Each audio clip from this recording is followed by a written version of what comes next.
Engkau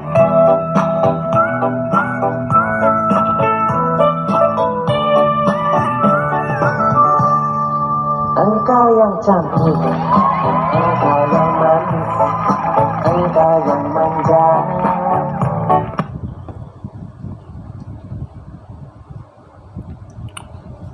Halo, selamat jumpa di channel saya. Semoga kalian sehat dan bahagia selalu. Yang belum punya pasangan, semoga kalian segera dapat pasangan. Yang lagi sakit segera sembuh. Yang lagi nganggur semoga cepat dapat pekerjaan. Pada video kali ini saya akan sharing kepada kalian tentang bahayanya ilmu hitam. Kenapa saya bisa cerita begini? Ini pengalaman yang saya rasakan ketika bapak saya meninggal. Prosesnya setengah mati susahnya, sakit berbulan-bulan sampai tubuhnya istilahnya seperti bangkai tapi masih hidup dan bernyawa, sampai punggungnya itu luka dan mengeluarkan belatung tapi masih hidup.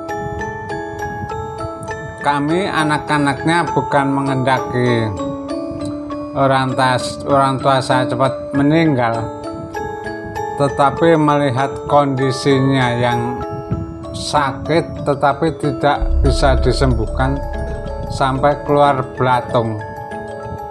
Meninggal tidak, hidup tidak. Orang tua saya meninggalnya itu bapak saya tahun 2003. Itu akibat dari ilmu hitam yang dia pelajari. Saya itu tinggalnya di Kecamatan Blitang, Kabupaten Ogan Komering Ulu. Ketika saya masih kecil, daerah tempat saya itu sangat rawan. Orang yang punya harta atau punya duit atau punya apa sesuatu di rumah, pasti malamnya didatangi rampok atau kalau tidak pencuri. Kalau malam bepergian naik sepeda, untung-untungan antara selamat dan tidak selamat. Keseringan pasti terjadi pembegalan. Jadi keadaan kampung saya seperti itu. Belum ada listrik, penerangan masih pakai lampu minyak. Bapak saya waktu itu masih muda lah. Saya masih SD sekitar kelas 4 atau kelas 5. Menyikapi situasi yang demikian itu, bapak saya mulai mencari ilmu hitam, yaitu mencari kekuatan fisik untuk melindungi tubuhnya supaya tidak mempan dibacok senjata tajam, tidak mempan. Ceritanya, bapak saya berguru ke lain desa. Desanya itu kalau nggak salah namanya Nusa Bali. Bukan di Pulau Bali, bukan.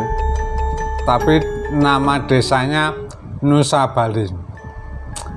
Jadi bapak saya berguru ke salah satu guru di Nusa Bali, mencari ilmu kekebalan tubuh dan memagari rumah. Suatu ketika saya pernah mergokin atau ngintip lah ritual yang dijalani bapak saya. Itu kalau malam Jumat maghrib sekitar 6:30 lah, bapak saya pasti keluar rumah, lalu saya ngintip dari dalam. Ternyata bapak saya melakukan ritual telanjang bulat sambil pegang sapu dan keliling rumah 3 kali. Iseng-iseng saya pernah nanya kepada ibu saya manggilnya Mak. Mak, itu Bapak sedang ngapain? Lalu saya disuruh diam oleh ibu saya, dibilang gitu, Bapak sedang melakukan ritual, yaitu magerin rumah, supaya rumah kita tidak dimasukin maling. Tapi memang benar, rumah saya tidak pernah kemalingan. Meskipun pintu dapur rumah itu hanya ditutup, diganjel pakai lumpang. Lalu saya juga pernah mergokin bapak saya dulu malam tidur di ruang tamu persis di depan pintu, hanya pakai alas daun pisang. Saya nggak berani tanya hal itu. Nah, sejak itu bapak saya itu mulai kebal dengan senjata tajam. Akhirnya dulu karena bapak saya itu sering ke pasar malam atau tengah malam lah berangkatnya, karena untuk menjual hasil panen itu, dari hasil panen palawija. Karena di kampung saya itu ada pasar yang bukanya hanya hari Selasa dan Jumat. Nah, selain hari itu bapak saya harus cari ke pasar yang lain yang di mana dia buka untuk memasarkan hasil panennya. Suatu ketika saya pernah diajak ke pasar Mertapah, jaraknya dari kampung saya sekitar 20 kilo. Berangkat jam 2 subuh, itu ngeri sekali, masih rawan. Tapi bapak saya karena sudah menguasai ilmu hitam itu, dia dengan beraninya nggak pernah takut. Tapi saya nggak punya ilmu hitam, takut saya. Kata bapak saya, tenang, kamu di belakang bapak saja. Kami berdua ke pasar Mertapah sambil bawa hasil panen palawija. Aman, nggak terjadi apa-apa. Suatu ketika saya juga pernah diajak bapak saya untuk tengah malam menjaga tanaman. Kenapa? Karena tanaman yang sudah mau panen itu tidak aman biasanya. Biasanya didatangi pencuri yang ngambil hasil panenan di ladang. Maka saya diajak bapak saya menjaga tanaman itu di ladang. Efek dari ilmu hitam yang dipelajari bapak saya, tahun 2003, akhirnya tahun 2003 bapak saya meninggal. Tapi prosesnya luar biasa sulit sekali.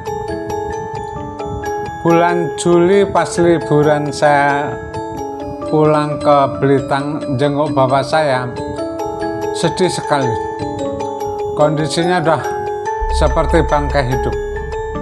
Maka saya kumpulkan kakak-kakak saya yang di Sumatera dan adik saya. Saya bilang,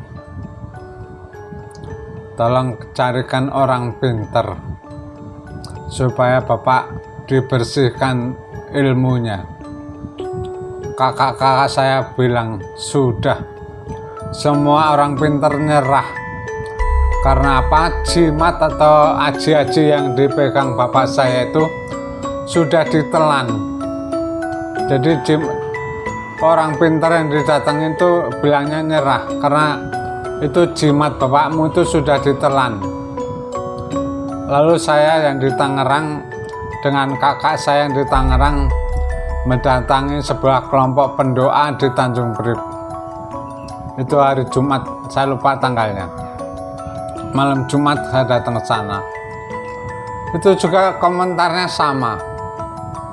Bapakmu punya jimat, tapi jimatnya ditelan, jadi agak susah menghilangkan. Singkat cerita, saya 3 kali ke tim pendoa itu. Pada malam Jumat yang ketiga, ibu itu, karena tim pendoa itu ketuanya ibu namanya saya samarkan. Setelah dia doa, manggil kami, saya dan kakak saya, bilang, bapakmu sudah lepas dari ilmu hitam, mungkin minggu-minggu ini meninggal. Benar, itu malam Jumat. Minggu pagi jam 4 saya terima telepon dari kampung, dari Sumatera. Kakak saya menelpon, halo, langsung sangkat dia, langsung ngomong, Sur, sambil nangis, ya saya udah tahu, bapak langsung dimandikan, gak usah nunggu pelayat takut bau.